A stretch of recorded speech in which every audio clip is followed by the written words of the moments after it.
قرآن مجید فرقان حمید کا 8واں پارہ سورہ انعام کے کچھ مندرجات پر کچھ دیر کے لیے گفتگو اللہ اپنی بارگاہ ناز میں قبول فرمائے۔ اللہ کریم ہمیں قرآن مجید کی لذت عطا فرمائے، قرآن مجید کے ذائقوں سے اللہ تعالی ہمیں آشنا فرمائے۔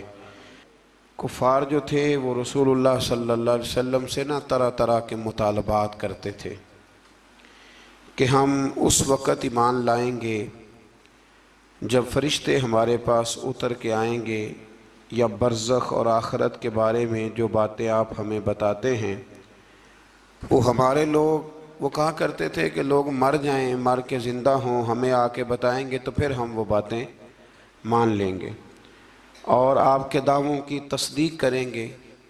تو قرآن مجید کے 8ویں پارے کی پہلی آیات مبارکہ میں بالکل شروع میں اللہ نے فرمایا یہ تو دعوے جہالت پر مبنی ہے۔ یہ تو جہالت ہے نا کہ آپ کہیں کہ یہ سارا کچھ پہلے ہمیں کر کے دکھایا جائے۔ دیکھیں نا، برزخ اگر واضح کر دی جائے، قیامت پہلے ہی دکھا دی جائے تو پھر وہ قیامت تو نہ رہی۔ کہتے ہیں جی ہمیں پہلے دکھاؤ، کوئی مار کے آئے ہمیں آ کے بتائے تو پھر وہ دوسرا جہان کیسے رہا؟ تو اللہ کریم نے فرمایا یہ جہالت ہے اور نہ ماننے کے تمہارے بہانے ہیں۔ آپ غور فرمائیں نا کہ ماں کے پیٹ میں 9 مہینے جو شخص رہتا ہے وہ کچھ بتانے کے قابل ہوتا ہے باہر آ کے؟ ایک جہان میں وہ رہا ہے نا، اس نے وقت گزارا ہے۔ تو یہ ان کا بالکل باطل اور جھوٹا دعویٰ تھا۔ اللہ کریم نے اسے جہالت قرار دیا ہے اور ہیلہ بازی قرار دیا ہے۔ آج بھی بہت سارے لوگ کہتے ہیں کہ اگر چیزیں کھل کے ہمارے سامنے آ جائیں تو ہم ماننے کو تیار ہیں۔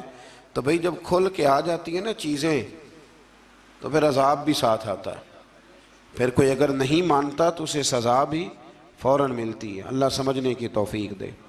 آیت نمبر 113 کے اندر رسول اللہ صلی اللہ علیہ وسلم کو تسلی دیتے ہوئے فرمایا، اور اسی طرح ہم نے ہر نبی کے لیے شیطان انسانوں اور جنوں کو دشمن بنایا ہے۔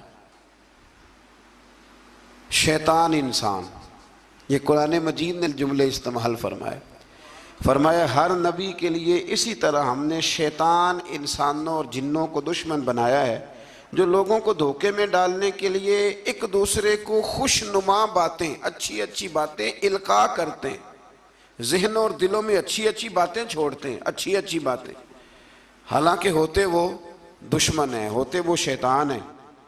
مزید فرمایا کہ وہ اس لیے کرتے ہیں تاکہ منکرین آخرت کے دلوں کو اپنی طرف مائل کر لیں۔ وہ خود لوگوں کو یہ بہانے سکھاتے ہیں اور خوشنما باتیں۔ آج بھی بہت سارے لوگ انسانی روپ میں آ کر کے لوگوں کو مختلف قسم کی باتیں بتلا کے انہیں گمراہ کرنے کی کوشش کرتے ہیں۔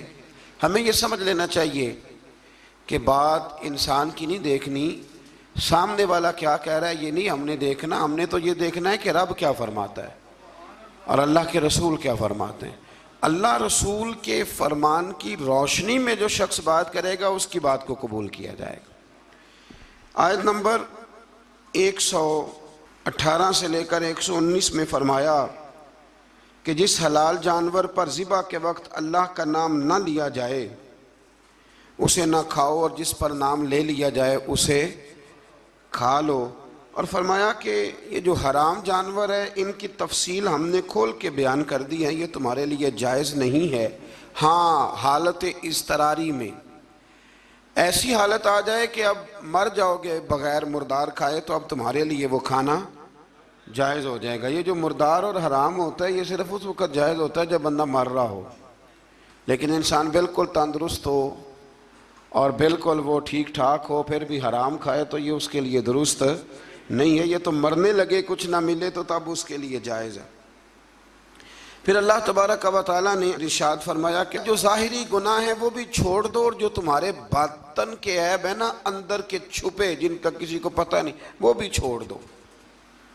چھوڑ دو یہ عیب، مطلب ڈاکٹر آپ کو کہہ دیتا ہے کہ جناب آپ کی طبیعت خراب ہے تو گوشت چھوڑ دو، تو ڈاکٹر صاحب آپ تو یہ دیکھیں کہ مجھے بخار ہے تو آپ گوشت چھوڑنے کی بات کر رہے ہیں، میرے وجود پر زخم ہے تو آپ گوشت چھوڑنے کی بات کر رہے ہیں۔ تو ڈاکٹر کہتا ہے کہ ظاہری تندرستی تب ہوگی جب باطن میں آپ پرہیز کریں گے۔ تو رب فرماتا ہے مجھے تو پتہ ہے نا کہ تم کیوں الجھے ہوئے ہو، ظاہر کے گناہ بھی چھوڑ دو اور باطن کے گناہ بھی چھوڑ دو، اور جو گناہ نہیں چھوڑے گا تو جو کرے گا پھر اس کی سزا بھی پائے گا۔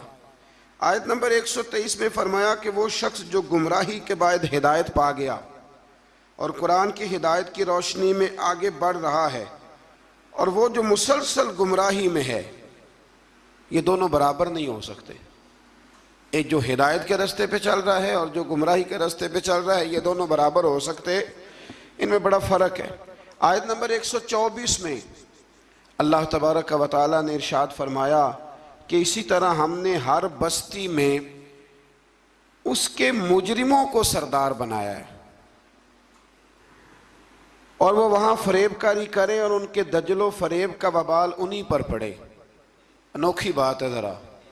رب کریم فرماتے ہیں کہ ہم نے سردار کچھ ایسے بنائے ہیں کہ جو مجرم قسم کے لوگ ہیں، یعنی انہوں نے پہلے جرم بڑے کیے تھے تو اللہ نے سزا دینے کے لیے انہیں سردار بنا دیا ہے۔ اب بہت سارے لوگوں کا وبال ان پر پڑے گا، قوموں کا، اور وہ تباہ ہو جائیں گے۔ وہ کہتے پھرتے ہیں اللہ نے بڑی عزت دی ہے، حالانکہ یہ اللہ نے انہیں سزا دی ہے۔ دیکھیں نا، نبی کریم علیہ السلام نے فرمایا کہ جس شخص کو کہا گیا نا کہ فیصلہ کرو، منصف بنایا گیا، دو لوگوں کے درمیان اسے عدل کرنے کے لیے کہا گیا، فرمایا اسے تو بغیر چھری کے ذبح کر دیا گیا۔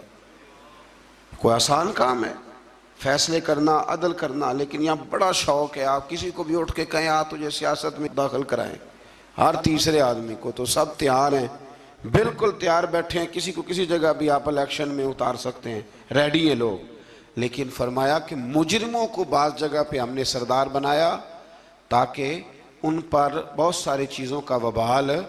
یہ قرآن پاک ہے، یہ 8واں سپارہ ہے، یہ سورہ انعام پڑھ رہا ہوں، یہ آیت نمبر 124 ہے، اور اس آیت کی اینک لگا کے پھر آپ دیکھیں کہ کتنے کتنے بڑے مجرم دنیا میں حکمران بنے ہوئے ہیں۔ یہ اینک لگا کے آپ دیکھیں گے تو آپ کو پتہ چلے گا۔ اسی طرح آیت نمبر 125 میں فرمایا جب ان کے پاس کوئی نشانی آتی ہے تو کہتے ہیں کہ ہم ہرگز ایمان نہیں لائیں گے حتیٰ کہ ہمیں بھی اسی کی مثل دیا جائے جس طرح کے رسولوں کو دیا گیا ہے۔ کہتے ہیں ہم پہ بھی وحی آئے، ہمارے پاس بھی فرشتہ آئے تو پھر ہم ایمان لائیں گے۔ تو رب فرماتا ہے یہ تو اللہ کو بہتر پتہ ہے نا کہ اس نے اپنے رسولوں کو کیا دینا ہے۔ اب یہاں یہ مسئلہ بن گیا کہ لوگ کہتے ہیں بعین ہی وہی چیز ہمیں بھی نظر آئے گی تو پھر ہم آگے بڑھیں گے۔ اللہ کریم نے فرمایا یہ رب کریم کو زیادہ پتہ ہے۔ آیت نمبر 126 کے اندر فرمایا سو اللہ جس کو ہدایت دے اس کا سینہ اسلام کے لیے کھول دیتا ہے، اور جس کو اللہ گمراہی مقدر فرماتا ہے یا فرمانا چاہتا ہے تو اس کے سینے کو قبول حق کے لیے گھٹا ہوا اور تنگ کر دیتا ہے۔ جب لوگ گناہ کرتے ہیں نا تو ان پر ہدایت کے راستے بند ہوتے ہیں۔ ان اللہ لا یہدی القوم الفاسقین، قرآن مجید نے ایک جگہ پہ کہا کہ اللہ فاسقوں کی قوم کو ہدایت نہیں دیتا۔ جب گناہ زیادہ انسان کرتا ہے تو اسے بڑی سزا یہ ملتی ہے کہ اللہ تبارک و تعالیٰ اس کے لیے ہدایت کا راستہ بند فرماتا ہے، اور جب انسان نیکیاں کرتا ہے، کوئی خیر کا کام کرتا ہے، پھر اللہ تبارک و تعالیٰ اس کے حق میں رحمت والے فیصلے فرماتا ہے۔ شیخ شہاب الدین سہروردی رحمۃ اللہ علیہ کا میں ایک کال پڑھ رہا تھا، کسی نے ان سے کہا کہ آپ اپنے آپ کو کیسا محسوس کرتے ہیں؟ تو فرماتے ہیں رب کو کوئی نیکی پسند آ گئی تھی تو اس نے مجھے ماں باپ بھی بڑے ہی شانوں والے دیے، استاد بھی بڑے ہی شاندار دیے، اور پھر رب نے میری غوث اعظم شیخ عبد القادر جیلانی سے ملاقات بھی کرا دی۔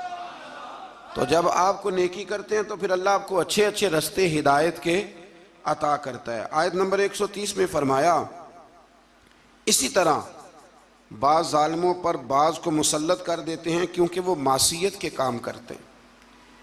کئی دفعہ ظالم پر ظالم بھی مسلط ہو جاتا ہے، کئی دفعہ ظالم پر جب آنکھیں کھلتی ہیں تو انہیں سمجھ آتی ہے اوہو یہ تو مجھ سے بھی بڑا ظالم ہے، تو مل جاتے ہیں۔ اللہ سچی توبہ کی توفیق عطا فرمائے۔ اسی طرح آیت نمبر 131 اور 32 میں اتمام حجت کے لیے اللہ کریم نے فرمایا کہ اے جنات اور انسانوں کے گروہ، کیا تمہارے پاس رسول نہیں آئے تھے جو تم پر میری آیات بیان کرتے اور تمہیں اس قیامت کے دن کی ملاقات سے ڈراتے وہ کہیں گے ہم خود اپنے خلاف گواہی دیتے ہیں، خود کہیں گے کہ ہاں ہاں ہم گواہی دیتے ہیں کہ ہم نے غلط کیا، اور انہیں دنیا کی زندگی نے فریب میں مبتلا کر رکھا ہے۔ یہ گواہی اس وجہ سے دی گئی کہ آپ کا رب بستیوں کو ظلماً ہلاک کرنے والا نہیں ہے۔ فرمایا پہلے اللہ ان سے گواہی طلب کرے گا کہ رسول آئے، تمہیں ڈرایا، وہ مانیں گے، اور قرآن یہ فرماتا ہے کہ اپنے خلاف گواہی دیں گے۔ اب اللہ تبارک و تعالیٰ انہیں سزا دے گا۔ اللہ کسی پر ظلم نہیں کرتا۔